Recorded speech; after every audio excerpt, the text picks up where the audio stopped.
여러분, 한이재미 배정선 선생님입니다. 오늘은 제52회 토픽2 기출문제 풀이 읽기 8번째 시간입니다. 오늘은 28번부터 31번까지 문제, 빈칸에 들어갈 내용으로 알맞은 것을 고르는 문제 같이 보도록 하겠습니다. 자, 그럼 바로 시작해 볼까요? 네, 28번 문제 보겠습니다. 다음을 읽고 빈칸에 들어갈 내용으로 가장 알맞은 것을 고르십시오. 어떻게 풀어야 한다고 했습니까? 자, 요 빈칸에 들어갈 내용을 찾는 문제는 여러분이 선택지를 먼저 보는 것보다 지문을 먼저 보는 것이 훨씬 더 좋습니다. 일단은 빈칸을 중심으로 해서 빈칸의 앞뒤를 더 자세히 읽어야 하고요. 빈칸에 들어갈 내용이 빈칸의 앞에 나오는지 뒤에 나오는지도 읽으면서 확인을 하는 것이 좋습니다. 그리고 만약에 앞에 나온다면 앞부분을 더 자세히 읽어야 하고요. 뒤에 나온다면 뒷부분을 더 자세히 읽으면 되지요. 자, 그럼 한번 보겠습니다. 그런데 모든 글의 첫 번째 문장은 이 글이 어떤 것에 대해서 이야기할 거예요 라고 소개를 하는 글이 많습니다. 그래서 첫 번째 문장을 읽을 때는 뭐에 대한 글이에요? 라는 거를 여러분이 찾으면서 생각을 하고 읽어야 해요. 자, 그럼 첫 번째 문장만 한번 볼까요? 한 연구에 따르면 과거에 비해 요즘 사람들의 손톱이 더 빨리 자란다고 한다. 자, 무엇에 대한 이야기입니까? 그걸 찾으려면 그렇죠. 주어 봐야 됩니다. 주어 뭐예요? 손톱이 입니다. 손톱 알죠, 여러분? 손톱. 자, 손톱이 어떤 손톱을 말하는 거예요? 요즘 사람들의 손톱. 요즘 사람들의 손톱이 더 빨리 자란대요. 더 빨리 자란다고 합니다. 어쩐지 손톱이 너무 빨리 자란다는 생각했어요, 여러분? 만약에 그렇다면 나도 손톱이 빨리 자라는데 라고 생각하면서 이 글을 읽으면 훨씬 더 이해가 빠릅니다. 왜냐하면 사람들은 누구나 자기와 관계가 있는 이야기에 더 집중을 하게 되어 있어요. 그래서 여러분이 나도 요즘 이상하게 손톱이 자주 자란다, 빨리 자란다 라고 생각을 했다면 더 글을 재밌게 읽을 수 있고요. 글을 재밌게 읽을 수 있으면 정답을 찾을 수 있는 가능성도 더 높아지겠죠. 자, 두 번째 문장 볼까요? 80년 전 사람들은 손톱이 한 달에 3mm 정도 자랐지만, 이건 밀리미터라고 정확하게 읽어야 하지만 그냥 보통 때는 미리라고 말하기도 합니다. 자, 80년 전 사람들은 손톱이 한 달에 3mm 정도 자랐대요. 최근에는 그보다 길게 3.5mm 정도 자란다는 것이다. 자, 두 번째 문장 보니까 더 빨리 자란다고 한다 라고 이야기했던 첫 번째 문장을 조금 더 자세히 설명해 주고 있습니다. 더 빨리 자란다면 얼마나? 이렇게 얼마나 더 빨리 자라는데? 이런 거 궁금하잖아요. 그러니까 80년 전에는 한 달에 3mm, 0.3cm죠. 3mm 자랐는데 요즘 사람들은 3.5mm 자란대요. 뭐 0.5mm 그거 얼마나 크다고 생각하겠지만 이게 한 달에 이 정도면은 점점 더 비율로 따지면 그렇게 작은 숫자는 아니에요. 그렇죠?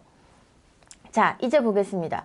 빈칸이 있으니까 잘 읽어야 하는 문장이에요. 손톱 주변을 띠리리링 세포 활동이 활발해져 손톱이 더 빨리 자란다. 자, 여기에서부터는 뭐예요?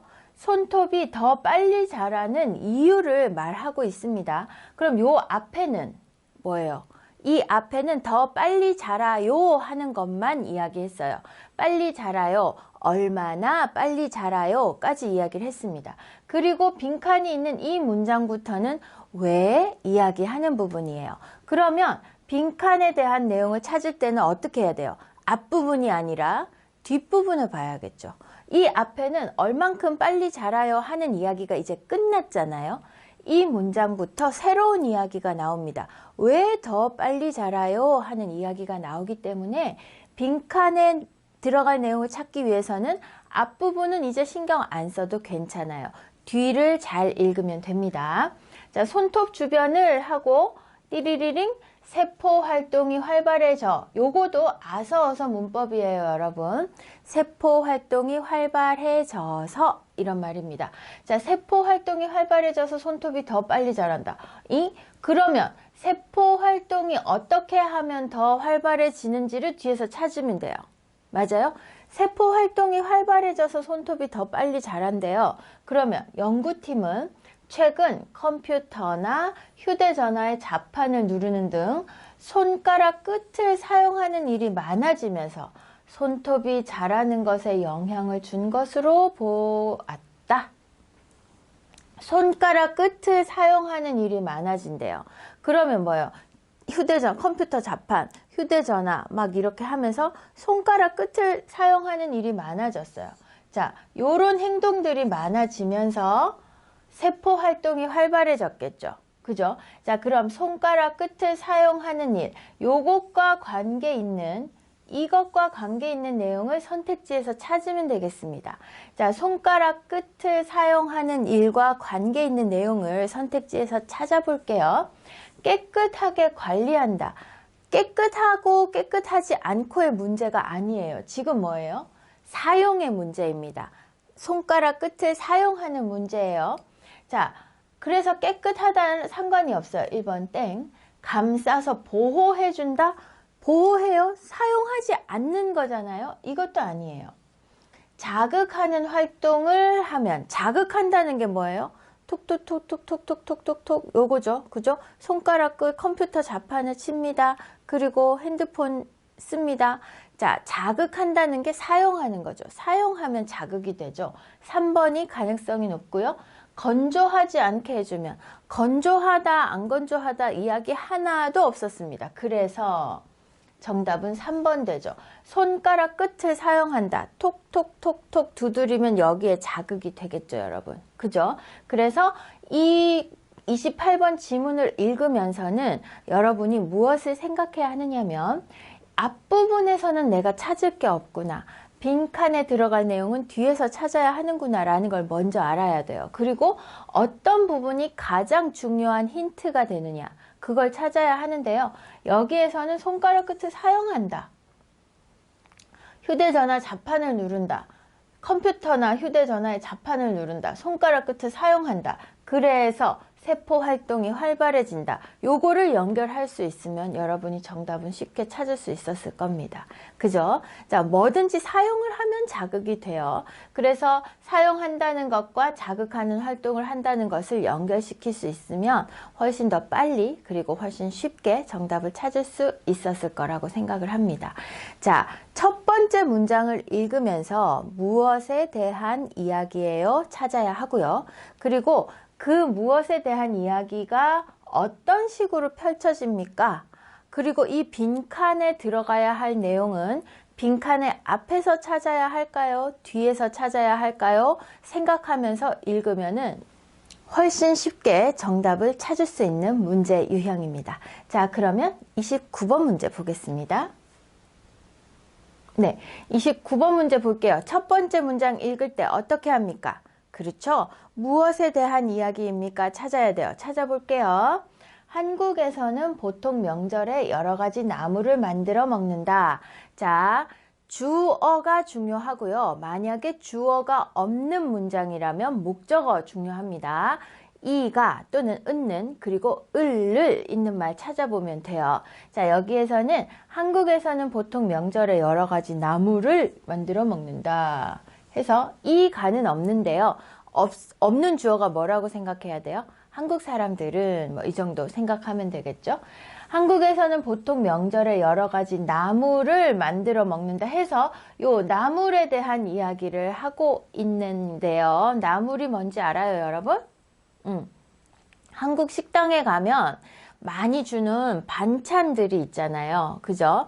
그런 반찬들 중에 야채, 채소로 만든 콩나물, 콩나물 볶음, 또 뭐 호박나물, 가지나물, 시금치나물 이런 나물들이 있어요. 채소를 데쳐서 물에 살짝 데쳐서 뭐 참기름, 소금, 간장 이런 거에서 무치는 나물들도 있고 또 고춧가루를 넣어서 무치는 나물들도 있고 그렇습니다. 자, 그런 모든 그 채소를 볶거나 삶아서 만드는 그런 것들은 나물이라고 하는데요.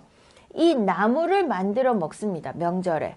명절에 정말 많은 나물들을 합니다.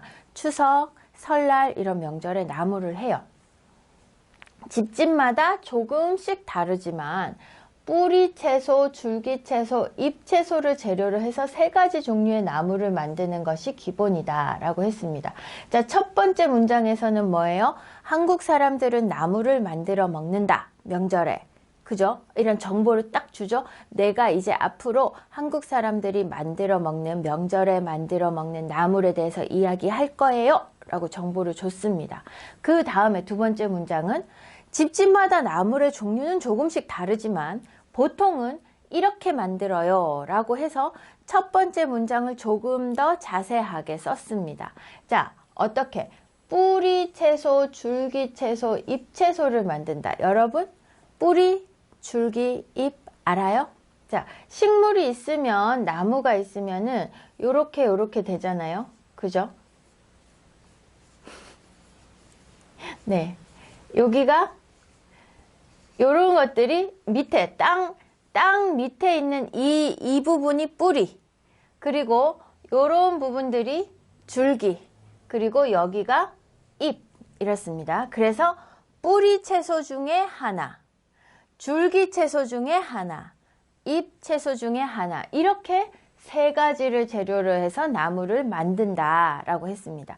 자, 나물을 먹는데 이렇게 만들어 먹는다 라고 첫 번째 문장, 두 번째 문장까지 들었어요. 근데 이 3가지 나물은 해서 이제 빈칸이 나오는데요. 이 빈칸을 보면 이 3가지 나물에 대한 상징적인 의미를 담고 있다 라고 했습니다. 자, 요 앞에 나물의 상징적인 의미를 찾을 수 있을까요? 한국 사람들 나물 먹어요. 나물, 뿌리, 줄기, 잎 채소 중에 하나씩 만들어요. 여기에서 어떤 상징을 찾을 수 있나요? 없어요. 그러니까 29번 문제도 어떻게? 빈칸의 뒷부분에서 찾아라. 이렇게 알 수 있습니까, 여러분? 자, 빈칸의 뒷부분을 잘 읽어보면 되겠네요. 뿌리는 조상. 조상은 뭐예요? 할아버지의 할아버지, 할아버지의 할아버지의 할아버지, 할아버지의 할아버지의 할아버지의 할아버지. 네, 요런 분들이 다 조상이죠, 조상. 그쵸? 뿌리는 조상, 줄기는 부모, 조상님, 부모님, 잎은 자손을 뜻하기 때문이다 라고 했어요. 자, 상징적인 의미를 담고 있다 했는데 그 다음 문장에 보니까 이런 상징적인 의미를 설명하고 있네요. 이유를 설명하고 있어요. 뿌리는 조상님, 그리고 줄기는 부모님, 잎은 자손을 뜻하기 때문이래요. 자, 그러면 뿌리, 줄기, 잎이 어우러져 하나의 나무가 되듯 한 집안도 이러한 결합을 통해 이루어진다. 이 부분이 중요하겠네요. 그쵸? 자, 나무는 뿌리가 없어도 죽어요. 줄기가 없어도 죽어요. 잎이 없어도 죽어요. 그러니까 뿌리, 줄기, 잎이 모두 다 있어야 한 나무가 되는 것처럼 한 집안도 조상님, 부모님, 자손들이 모두 있어야 한 집안이 되는 거잖아요. 그쵸? 그거를 상징한다라고 했는데 요렇게 조상, 부모, 자손을 뜻하기 때문이다 라고 해서 여기에 어떤 상징적인 의미가 있을까 여러분 생각할 수 있는데요. 보니까 이렇게 뿌리, 줄기, 잎이 어우러져 하나의 나무가 되는 것처럼 되는 것처럼 한 집안도 이러한 결합을 통해 이루어진다. 자, 그래서 여기에 상징은 뭐예요? 한 집안의 결합 또는 한 가족의 화합, 한 가족이 한 집안이 이렇게 잘 어울리는 것, 요런 의미가 들어가 주면 정답이 될 것 같습니다. 자, 그러면 선택지 한번 볼까요? 식물의 성장과 번식을 상징해요. 식물을 상징하는 건 아니에요. 이 집안이라는 요게 굉장히 중요하거든요. 식물과 중요한 게 아니에요. 조상과 후손의 연결. 요거 괜찮죠? 조상님, 부모님, 후손. 그쵸? 그리고 자연과 인간, 자연하고 인간을 뜻하진 않아요. 음식과 장만 나눔 아닙니다. 정답은 그렇죠. 한 집안의 연결을 뜻하는 조상과 후손의 연결이라는 상징적 의미를 담고 있다. 그래서 조상님, 부모님, 자손 요런 것들을 설명을 했잖아요. 그죠, 여러분? 자, 그러면 이 29번 문제가 나물이 뭔지 모르는 친구들은 어려울 수도 있었을 거예요. 근데 한국 음식 중에 나물이 종류가 워낙에 많아요. 그래서 뿌리 채소로 만든 나물 같으면 뭐 도라지 나물 이런 거 있을 거예요. 그죠?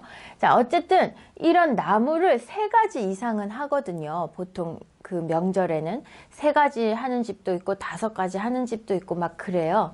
그런데 이 나물을 보통 요 중에서 하나씩은 꼭 한다는 거죠. 뿌리 채소 중에 하나, 줄기 채소 중에 하나, 잎 채소 중에 하나. 그건 뭐예요? 조상님, 부모님, 후손 해서 조상과 후손이 연결된다. 그것을 음식으로 표현하고자 했던 거다. 이렇게 말하고 있습니다. 자, 글의 내용 자체가 조금 어려웠을 수도 있는데 여러분이 28번, 29번, 30번, 31번 문제를 풀 때는 어쨌든 뭐가 중요해요? 이 빈칸에 들어가야 할 내용을 내가 빈칸의 앞에서 찾을까 뒤에서 찾을까를 먼저 알아내는 것이 중요합니다. 그래야 여러분들이 한 번 더 읽더라도 어떤 것을 읽어야 될지 생각할 수 있잖아요. 그죠?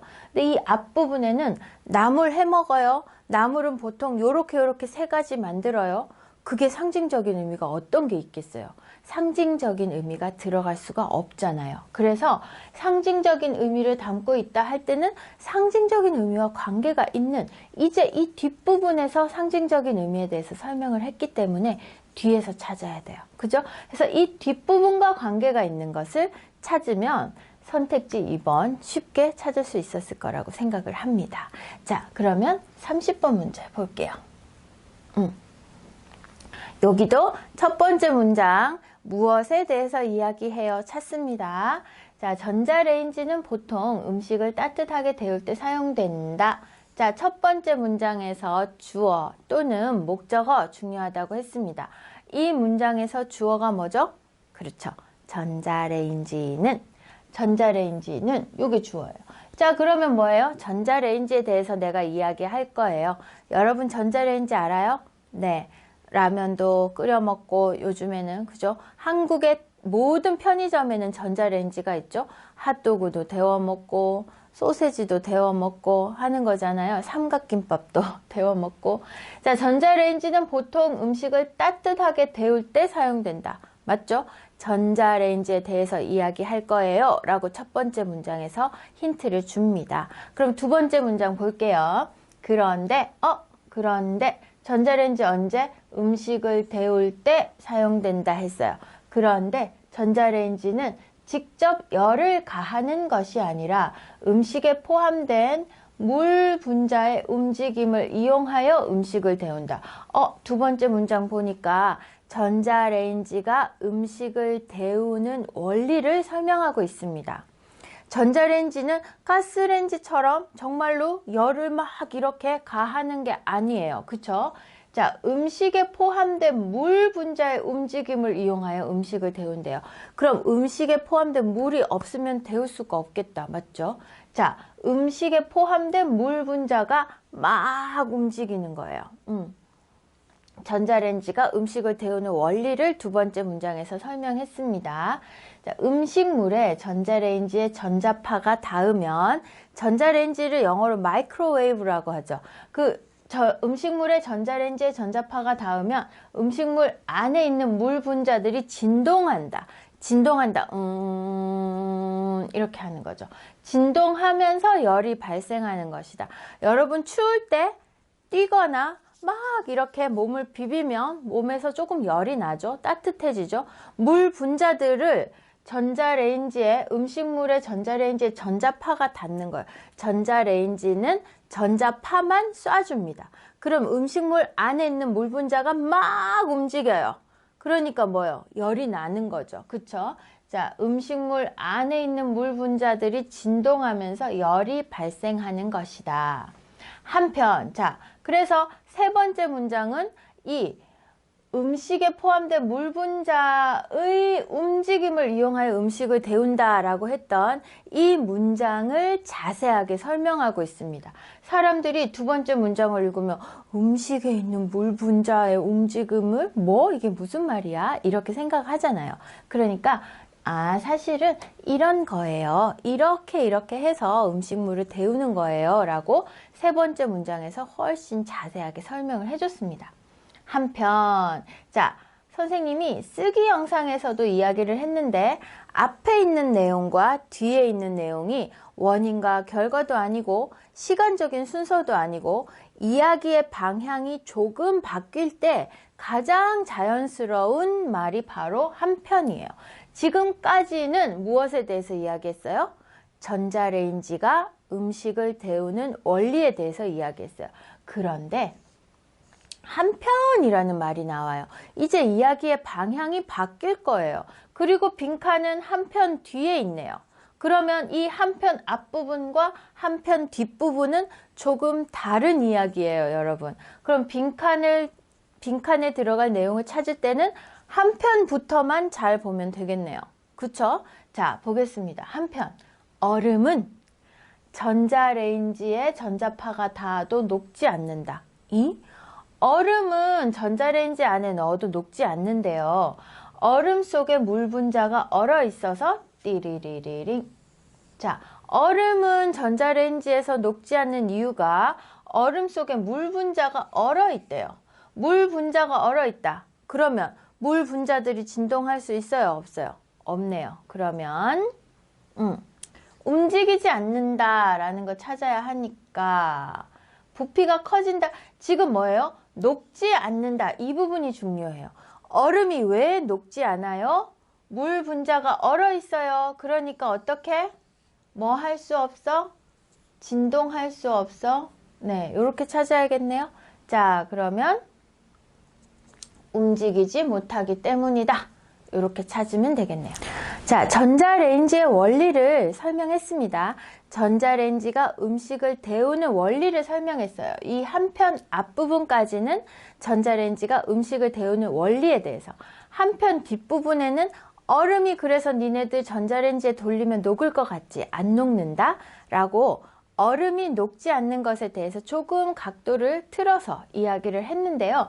이 부분에서 얼음이 닿아도 녹지 않는 이유는 얼음 속에 물 분자가 얼어 있다. 물 분자들이 진동하면서 열이 발생하는데 물 분자가 얼어 있기 때문에 진동할 수가 없다라는 내용으로 찾아야 합니다. 그래서 정답은 진동하지 않는 것, 움직이지 못한다. 이렇게 연결을 하면 되겠네요. 괜찮아요, 여러분? 자, 그럼 마지막 31번 문제 보겠습니다. 자, 첫 번째 문장 볼게요. 최근 일부 대기업을 중심으로 기업 쪼개기가 이루어지고 있다. 자, 무엇에 대한 이야기? 은는, 이가 또는 을을 찾아야 된다고 했습니다. 그래서 기업 쪼개기가 최근 일부 대기업을 중심으로 기업 쪼개기가 이루어지고 있다. 쪼개는 건 뭐예요? 큰 것을 이렇게 딱 나누는 거예요. 사과 여러분, 이렇게 손으로 쪼개는 사람 있죠? 그죠? 쪼갤 수 있어요, 여러분? 자, 그걸 쪼개기라고 합니다. 그러면 기업을 쪼갠다는 거는 대기업 아주 많이 있었는데 그것을 나눈다는 이야기. 자, 최근 일부 대기업을 중심으로 기업 쪼개기가 이루어지고 있다. 이는 띠리링 의도에서 비롯된 것이다. 아이고, 빈칸이 너무 앞에 있네요. 자, 여러분 어떻게 풀어야 할까요? 이는 뭐뭐뭐 의도. 의도가 뭐예요? 어떻게 하려는 목적으로 어떤 생각을 가지고 이런 것이죠. 의도에서 비롯된 것이다. 그런 생각을 가지고 기업 쪼개기를 하는 거다. 자, 기업 쪼개기를 하는 목적을 뒷부분에서 찾으면 되겠습니다. 그동안 대기업들은 큰 몸집 탓에 복잡한 결제 절차를 거쳐야 했다. 자, 는 탓에 뭐예요? 원인은 원인인데 나쁜 결과를 가지고 왔어요. 복잡한 결제 절차를 거쳐야 했다. 좋은 점이에요? 나쁜 점이에요? 나쁘죠. 결제 절차가 몸집이 크니까 조직이 복잡하죠. 그러니까 내가 결제 서류를 하나 만들면 팀장님, 과장님, 부장님, 부사장님, 사장님, 회장님 너무 시간이 많이 걸리는 거예요. 그쵸? 복잡한 결제 절차를 거쳐야 했다. 그런데 최근 시장 환경이 갑자기 변하는 거예요. 빨리빨리 급하게 변하는 거죠. 급변하면서 의사결정 속도가 곧 기업의 경쟁력인 시대가 되었다. 자, 속도, 복잡한 결제 절차. 절차가 복잡하면 속도가 빠를 수 있어요, 없어요? 빠를 수 없어요. 그러니까 이게 나쁜 거예요. 단점이에요. 그래서 어떻게? 요즘에는 의사결정 속도, 빨리 결정하고 빨리 시작하고 빨리 시장에 뭔가를 만들어내고 하는 이 속도가 기업의 경쟁력인 시대가 된 거예요. 그래서 이에 따라 기업들은 계열사를 독립적인 회사로 분리하고 각 회사의 최종 결정 권한을 넘김으로써 시장 변화에 신속히 대처하고 있다. 자, 결국은 뭐 때문에? 속도가 경쟁력이에요. 그러니까 빠른 속도, 시장이 속도가 빨라야 경쟁력이 있는 시장으로 바뀌기 때문에 우리는 그대로 큰 몸집 유지하면서 막 이렇게 시간이 많이 걸리는 결제 절차를 유지하지 말고 쪼개는 거예요. 전자 또는 금융 이렇게 다 나눠가지고 니네는 니네가 다 알아서 자체적으로 결정해. 이렇게 하면은 아무래도 빨라지겠죠. 자, 그럼 여기에서 의도는 의사결정 속도를 높여서 기업의 경쟁력을 높이려는 겁니다. 요런 말들 찾아야 돼요. 그리고 변화에 신속히 대처한다. 요런 말들도 나쁘지 않습니다. 시장의 변화에 빨리빨리 대처할 거예요. 그리고 의사결정 속도를 높여서 경쟁력을 높일 거예요. 이런 이야기 다 괜찮아요. 자, 그러면 선택지 보겠습니다. 회사의 이미지를 바꾸려는, 시장의 흐름을 변화시키려는, 기업 간 정보를 공유하려는, 의사결정 단계를 단순화하려는 요거죠. 결제 절차를 간단하게 만드는 겁니다. 그래서 의사결정 속도를 빨리 한다는 얘기는 결국은 의사결정 단계를 단순화한다. 복잡한 결제 절차, 요거를 반대로 이야기한 거예요. 그래서 우리가 어떤 말이 들어가야 하는지를 찾고 나서 선택지를 보는 것이 훨씬 더 쉽다는 것이 바로 이 이야기입니다. 여러분이 이 빈칸에 어떤 내용이 들어가야 해요? 찾은 다음에, 생각한 다음에 선택지를 보면 훨씬 더 쉽게 풀 수 있는 문제 유형이 바로 28번부터 31번까지 문제입니다. 자, 이렇게 해서 오늘 빈칸에 들어갈 내용으로 알맞은 문제 유형 풀어봤는데요. 여러분, 조금 어렵다고 생각할 수도 있겠지만 글 전체의 내용을 이해하려고 생각을 한번 해보십시오. 그리고 어떤 이야기를 하고 있다. 빈칸에 들어갈 내용 중에 필요한 부분은 글 속에서 이런 부분이다. 이런 것을 정리해서 선택지 중에서 정답을 찾으면 그래도 조금 더 쉽게 문제를 풀 수 있을 거라고 생각을 합니다. 자, 오늘도 수고 많았습니다. 다음 시간에 만나요.